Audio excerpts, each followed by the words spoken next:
idea of intersubjectivity phenomenology.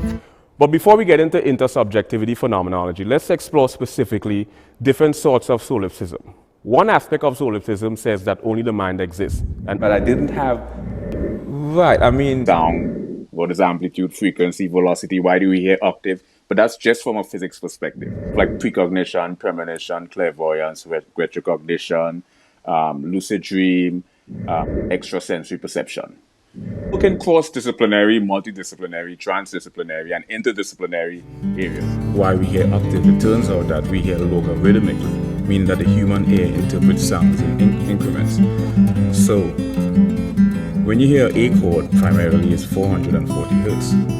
That is the number of waves that occurs per cycle. Hertz was actually named after a person. When you double the frequencies, 440 hertz, you get 880. So you have empirical, we have inferential, we have subjective, we have objective, and we have anecdotal. And the way they go about evidence is a sort of circular. Mirrored projection, some sort of mirrored manifestation of projection, or some sort of imagination of some degree. Then you have the action on an infinitesimal level. Now when we get into areas like animism, right?